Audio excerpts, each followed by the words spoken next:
final case this morning, Sebring Hospital Management Associates versus Raymond Mcintyre.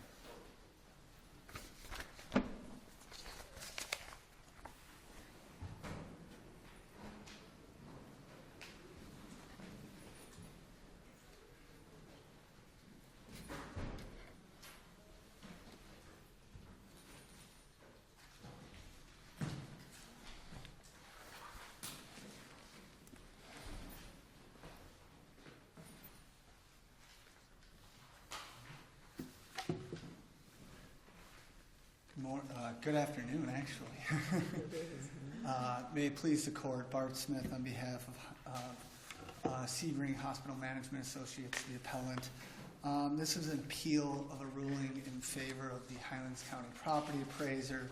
That was a case involving the valuation of property for ad valorem taxation purposes. In that case, the court found that the property appraiser met its burden of proof and per Florida Statute 193.011 to obtain a presumption of correctness as to its assessment of the hospital. And it is our position, based on the evidence, that the sufficiency of the evidence does not support that he did meet his burden of proof in order to obtain or retain the presumption of correctness. There's actually was a statutory change between 2007 and 2008. But realistically, what it comes down to is that in order to obtain this presumption of correctness, the property appraiser either must have shown or the property owner must prove by preponderance of evidence that the 8 factors that must be considered at the time of the assessment had been properly considered when making the assessment. It's our position that the evidence is very clear that at the time that the property was actually assessed, the property appraiser did not consider the 8 factors. And in fact, the property appraiser was very clear that the 8 factors were not considered until after the assessment roll was certified, which is July 1st. The assessments of all property are required to be completed under Florida Statute 193.023. It was just prior to the Value Adjustment Board. And so this is a procedure that is required to be followed, that when yes. Along those lines, Yeah. Mr. Smith, it went to trial. It's a 4-day trial. And basically, the property appraiser did testify at trial. And correct me if I'm wrong, did he at that point indicated, yes, I considered these factors, but this is my conclusion, and came to the conclusion how he arrived at the figure? Would you agree that at least at trial he was able to explain, pursuant to the statute, that he did consider some of these things, but some of them said didn't really apply here, some of them did? Am I mistaken? No, absolutely. And that's an interesting point on this that I'm trying to make, is that that's akin to a ready, shoot, aim approach, though, because what he did was all property is supposed to be assessed by July 1st of the year that it's going to be taxed. And so prior to July 1st, he has to have already completed the assessment. In this case, he was using Camel, which is a computer-assisted program. And that program uses sales, a cost approach, and then calibrates with sales. It doesn't at all include income, and it has to have sales from the area in order to be calibrated. As was admitted at trial, there were no sales in the area. And what was also admitted is that... Because it's kind of a unique, this is a unique situation. Oh, absolutely. Well, it's unique, but in the same sense, this is the entire idea of assessments, is that when you're actually performing the assessment, that is gathering the information, you cannot out of hand reject without at least obtaining the information, considering it, and then deciding I'm not relying on it. And you're required to do the assessment by July 1st of that year. What was admitted was that CAMA completed the assessment, and then after the trim notice is sent, which is the notice of the property owner of what the value is, and so the property owner now has to make this decision do I appeal or do I not appeal? And they only have 25 days, actually, after they receive the trim notice. So they have to make a determination whether they're going to go forward with a Value Adjustment Board hearing. The property owner appeals that by a petition to the Value Adjustment Board, and then it was just prior to the Value Adjustment Board that he actually obtained income data, obtained sales comparison data, and acknowledged that there was no sales from the area, so then pulled sales from national sales. And typically with a hospital, they aren't sold on a local level, so you're going to have to do that almost year in, year out, and recognize that when you're appraising it, you have to obtain the information. In fact, what you're and given all that, I guess, so what difference does he arrived at the same conclusion, didn't he? Well, certainly, but the difference is that a presumption of correctness is an evidentiary standard that stems from 90.304, and it's a burden-shifting standard, and it determines what the burden of proof is. And so if the sufficiency of evidence does not support the... okay, this is sufficient. When? When? At trial? At trial, correct, because it's determined whether at the time he assessed the property. And so the first thing the court has to do is determine that when he assessed the property, did he consider the 8 factors? And the case that's most on point on this is Scripps v. Havel. And in Scripps v. Havel, it had to deal with tangible property. And there's a part in it where the court discusses the failure to consider each of the statutory factors required for just valuation. And it states, Ross's conclusionary statements, Ross being the property appraiser, that the 8 criteria considered automatically in the 3 approaches is not credible given his admission that he had no idea of the condition, size, location, or income produced by the tangible property. It is impossible to conclude that Ross could have properly used the 3 different approaches when he did not have all the information needed. While the particular method by which an appraiser arrives at fair market value is left to the appraiser's discretion, Valencia Center, Inc. v. Bystrom, 543 South 2nd, 214 at 216, Florida, 1989. The appraiser must at least consider, but not necessarily use each of the statutory factors. That's Florida Statute 193.011. Let me see if I can understand. So, is it your position, even though at trial the property appraiser said, you know what, I did consider that, I rejected this and this, the fact that he did not do that at the very, very beginning, then that's it? Well, no, it's a presumption of correctness. So what it does is it removes the presumption that his assessment is correct. Because what we're stating here is if he did that, there's a presumption that his assessment was correct. Okay. And so when he assessed it, if he didn't do that, what happens then is that presumption is removed.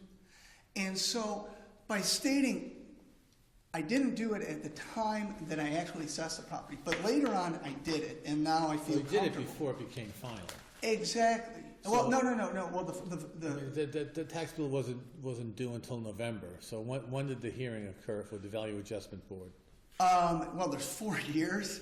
And 4 years, I know, but yes. the one that triggered the appeal. Well, the first one actually, the property appraiser appealed because at the Value Adjustment Board hearing, the hospital prevailed. And so the actual appeal stems from an original prevalence by the hospital at the Value Adjustment Board. But let's just take 1 year. My question was really directed to the most recent year that triggered your case. Well, and I can't recall the individual years. For instance, this year we actually just went through it, and the actual Value Adjustment Board hearing from 2013 was in July of 2014.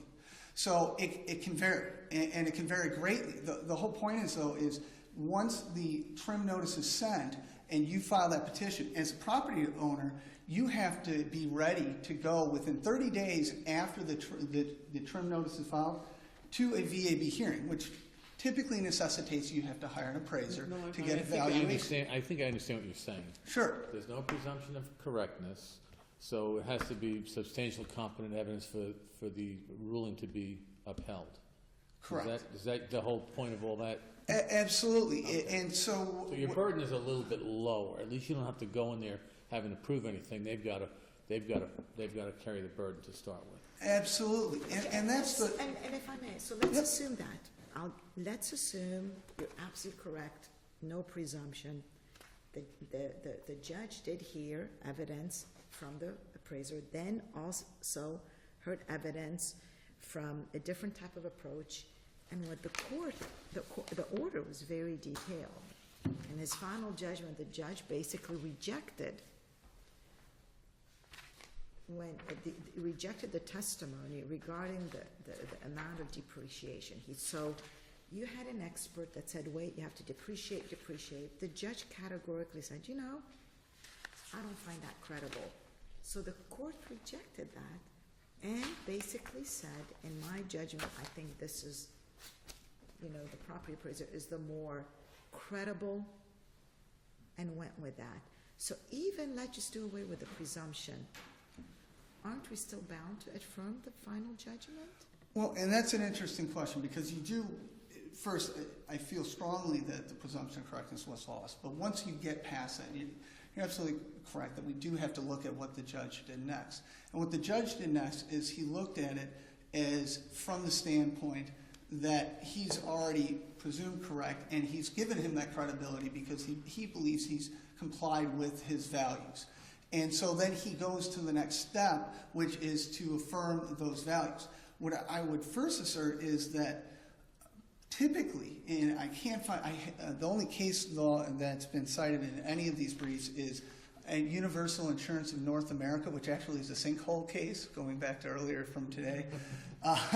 And I never thought I'd see two sinkhole cases. Sinkhole cases. I never thought I'd see two sinkhole cases in one day. Yeah. But nonetheless, in that case, it states that where the presumption of correctness is an error, that's a fundamental error, and that requires reversal.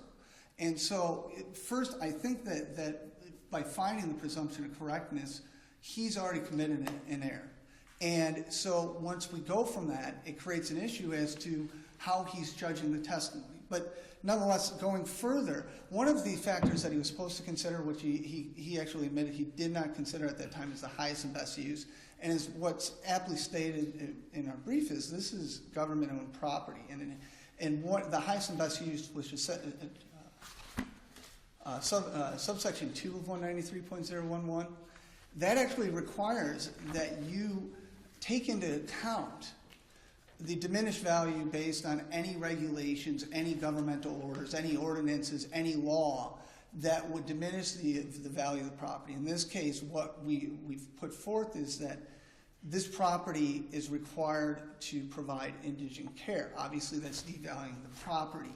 And so to just state that the cost that Mr. Sager's depreciation, it gets you to value. Well, you would have to depreciate it further or take off that value because of the diminished value because of the government regulation, and that wasn't done. So if we are to take that Mr. Sager's depreciation is correct, that still does not provide for the just value of the property, because the just value of the property would not just be taking into account that depreciation, it would also be taking into account any restrictions on use, such as a restriction in the enabling legislation for the hospital district. And you agree just value is synonymous with market value?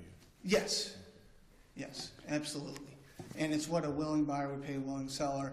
With government leasehold property, you really look at the economic rent of what it could do. Not actual rent, not the encumbered, what your lease is, economic rent, what it can lease for it. For instance, this building right here, we're in a courtroom.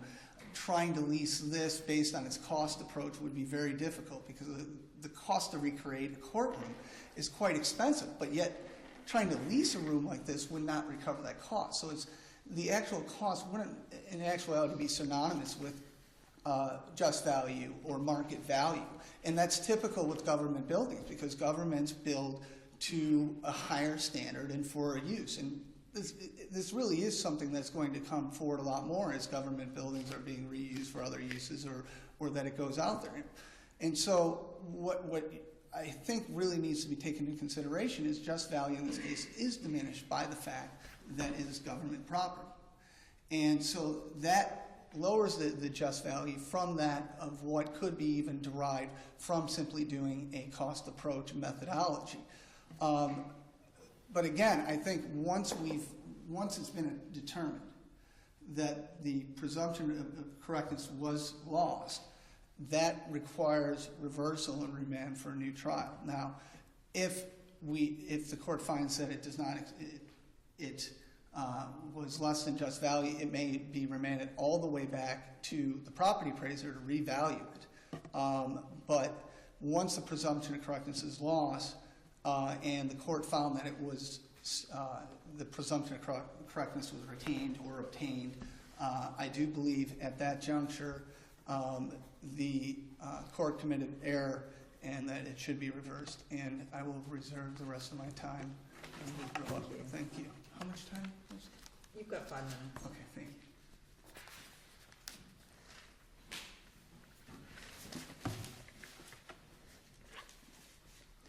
May it please the court, my name is Lauren Levy. I represent the appellee, Raymond Mcintyre, who's a Highlands County property appraiser.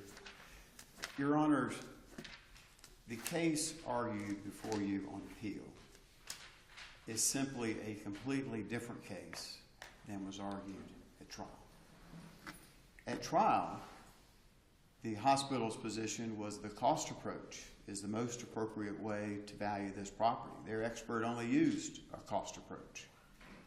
And Well, before you get into Sure. that, which I understand the preservation you're about to tell us, could you tell us about this burden of proof issue?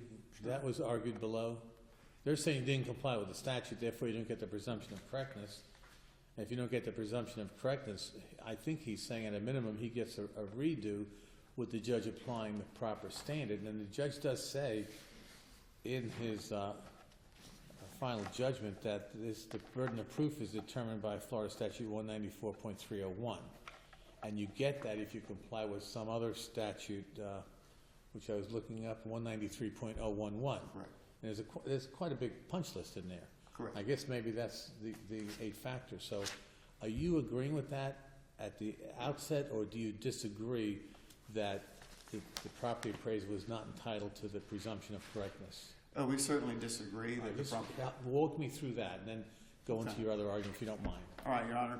And in walking you through that, please understand that the burden of proof statute changed middle of A couple the of times, case, right, okay? right. It's in the judge's order, too. Right. So the first 2 years was under a certain burden of proof statute, and that burden of proof is the taxpayer has to prove that the property appraiser failed to consider the Well, criteria. I'm not worried about those. That Okay. really that's not in controversy. That's the first 2.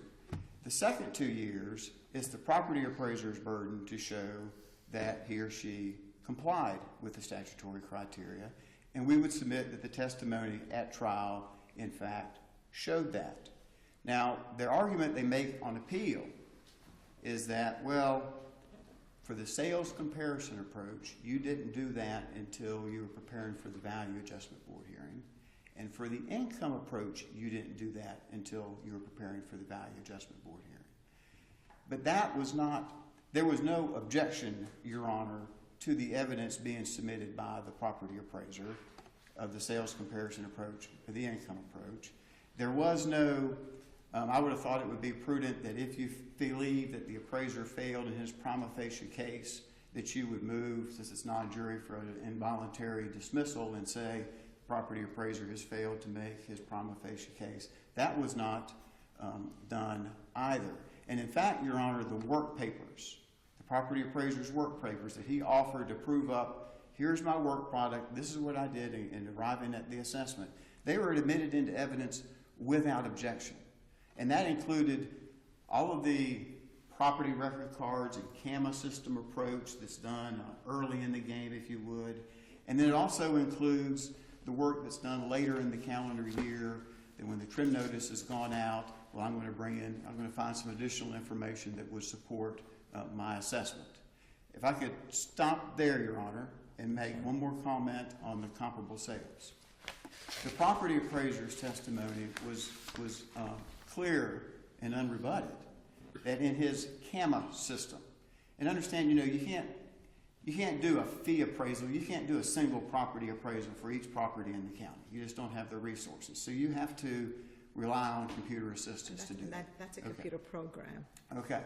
And the property appraiser, Mr. Sager, testified that in developing this CAMA system, I looked at the replacement cost new from this Marshall Valuation Service, and then I calibrated it using market sales, market data in my county, reflective of commercial and industrial properties, because I didn't have any hospital sales in the last 10 years.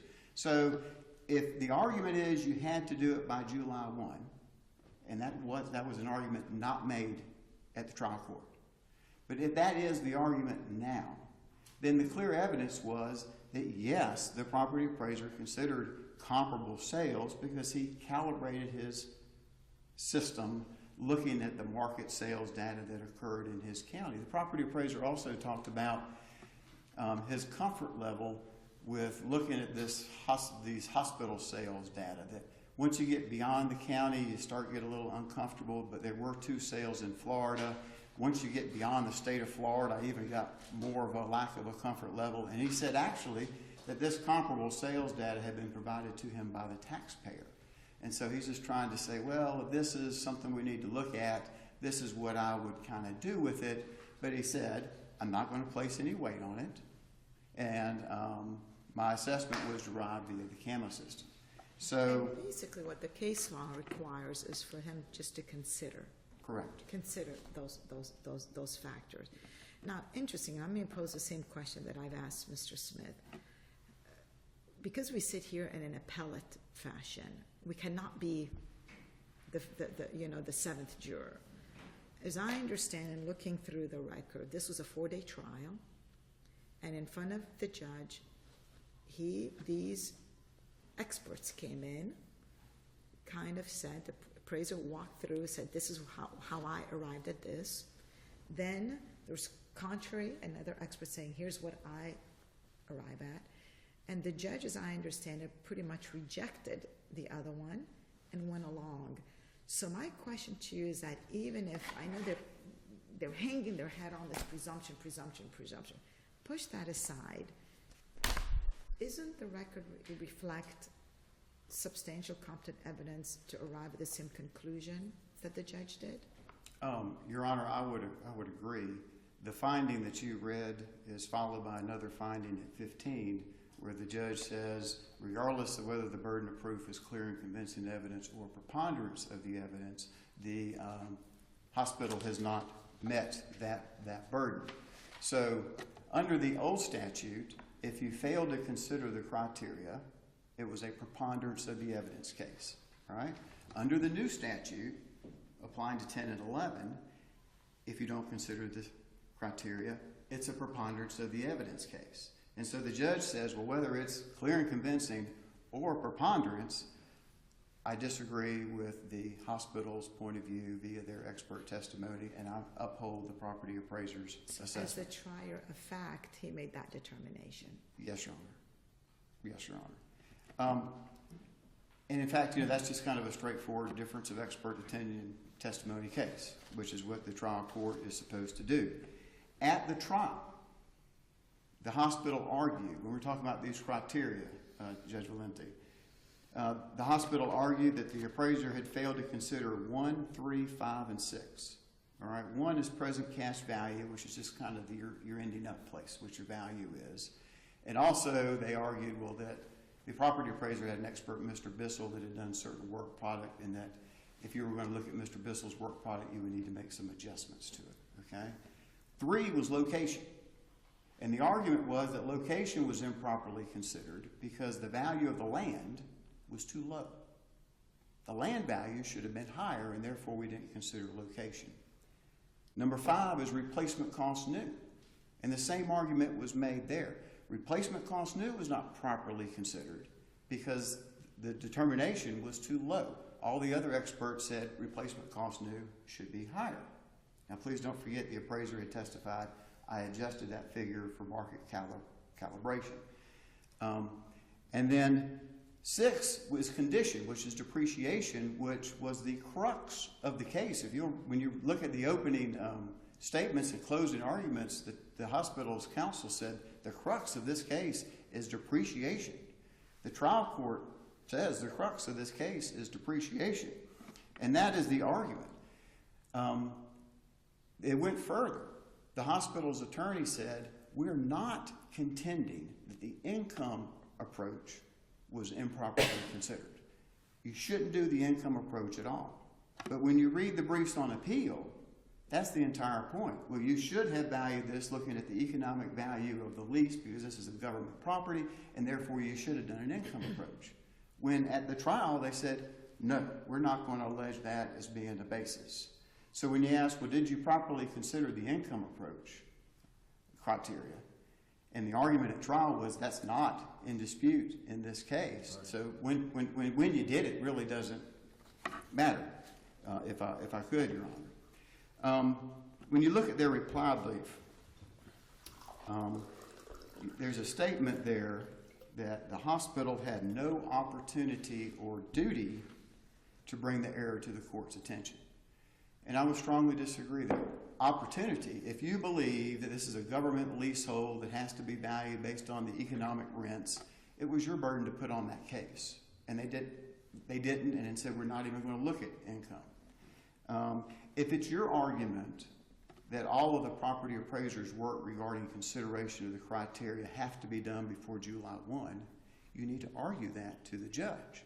And you need to object when the property appraiser comes in and says, here's stuff I did in preparation for the VAB. Your Honor, that's not admissible to go to this criteria. And instead of, they didn't even make an objection, they agreed to the admission of all these work papers without an objection. And then he states in his reply brief that the public policy of underlying the need to preserve your error and don't bring up issues for the first time on appeal is wholly inapplicable in a bench trial. And I don't think that's the correct statement of the law. You have the same preservation requirements in a bench trial that you do in a jury trial. And so it was incumbent upon him, if these were the key issues, you've got to use an income approach, it's a government leasehold, you have to value it in this manner, or that you had to do it all by July 1, it was incumbent upon them to bring those matters to the trial court. And by not doing that, you can't come in now and raise completely new arguments. Your Honor, you had asked about the timing and finality issue.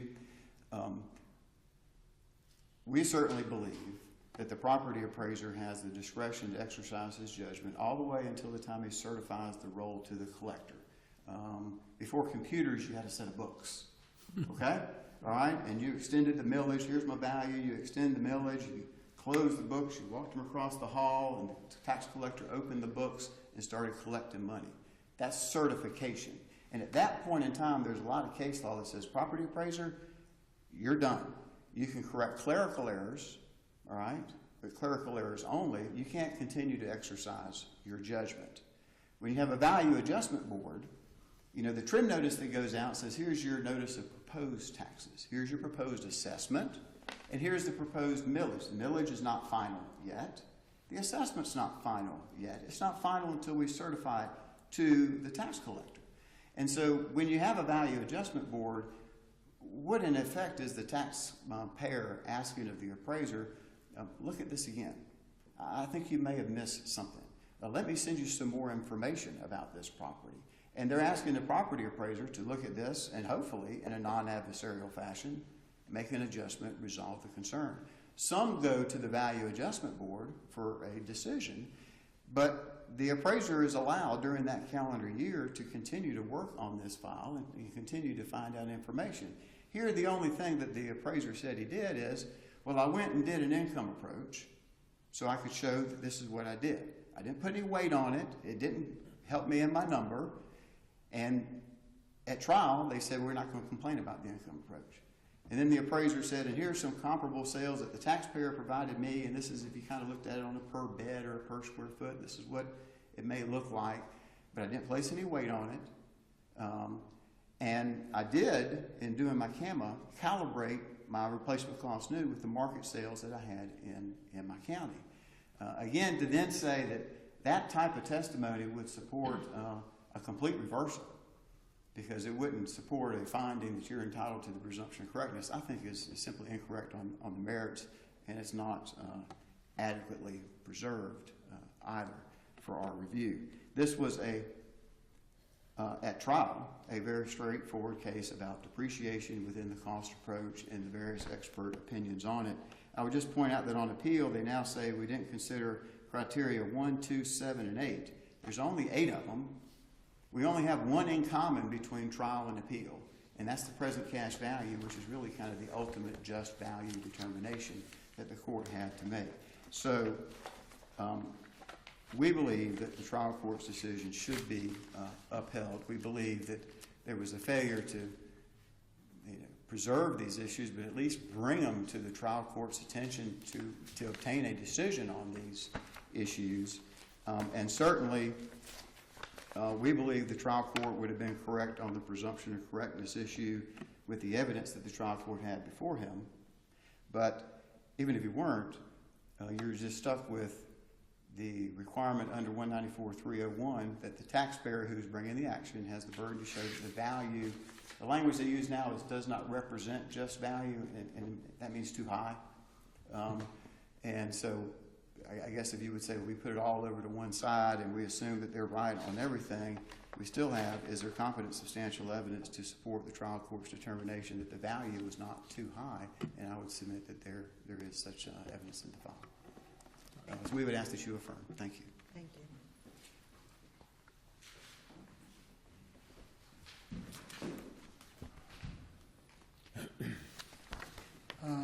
Just a couple responses. First, as to the issue of the timing for that, they certainly can adjust up to the certification of the tax roll. I agree. They certainly can revise an assessment up to the time of the certification of the tax roll. That does not mean if someone appealed them after receiving the trim notice that they are entitled to the presumption of correctness, because after they did the initial assessment, they've now revised it or taken into consideration those factors. The date that they're required to determine just value is provided in 193.023, which is by July 1st. And in fact, the statute you were looking for is 194.301, which is the statute that governs challenges to ad valorem tax assessment. And what it does is it provides a mechanism for challenging an ad valorem tax assessment of value. And that under that 194.301, the presumption of correctness is lost if they do not consider the 8 factors, if they improperly classify it. There's multiple ways that should they not do these things, that they would not be entitled to the presumption of correctness. Can you tell us if these arguments were properly preserved, and if so? Well, and certainly, in fact, that was the second point I was going to bring up, is that I don't believe what we wrote in our reply was it's wholly inapplicable. It's wholly inapplicable only in the circumstance of the sufficiency of the evidence. Rule 1.530E states that the sufficiency of the evidence is preserved for appeal, even if it's not brought up on a motion objection at a bench trial. So in the case of sufficiency of the evidence, which is what we're stating, there was not sufficient evidence to find that he considered the 8 factors, 193.011. In the pretrial stipulation, one of 2 issues that were brought up was whether the 8 factors were considered. Didn't state which ones. After you go through a trial, you make the closing argument at the trial. Afterwards, they found in favor, it was appealed. A careful review of the transcript certainly shows that even if we exclude 7, the income, we still have an issue with 8, the sales, which is very important because, as is candidly admitted, there were the sales, the CAMA is, by the way, the term CAMA, computer assisted mass appraisal. Just because you do not have the resources to continually apply, the legislature did not put in the 193.011, if you do not have the judicial resources, you don't have to comply with considering the 8 factors to obtain the presumption of correctness. No, it's a requirement to obtain the presumption of correctness that at the time you assess the property, you consider the 8 factors. In this instance, certain factors were not considered, including the sales of other comparable properties. And to state that the machine is calibrated with other commercial and industrial properties, well, the property, again, is classified by the Department of Revenue, which is supposed to be compared to other like properties, according to 194.301 and the Department of Revenue regulations guiding real property assessments. It's supposed to be compared to other government leasehold property. That's why it's got that DOR code 99, which was in each one of the property record cards, and was known that this was a government leasehold property. And so it was not, the sales approach was not considered. Also, the amount a willing buyer would pay a willing seller was not considered. But as to sufficiency of evidence, that is always preserved in a bench trial. There is no requirement to move for rehearing or move for reconsideration. It can be brought directly to the appellate court. It is being brought directly to the appellate court that there was not sufficient evidence to prove that the presumption of correctness was either retained or obtained, depending on the years, because certain factors were not done at the time of the assessment. And that's the key component of all of this, is that there's no dispute that prior to the value adjustment boards, he did go and complete an income approach, a sales approach. However, the law reads that he's supposed to consider these at the time of assessment. Therefore, the court committed error in finding the presumption of correctness. Everything afterwards is based on that presumption, and we would request that it be reversed and remanded for a new trial. Thank you. Thank you, gentlemen. That concludes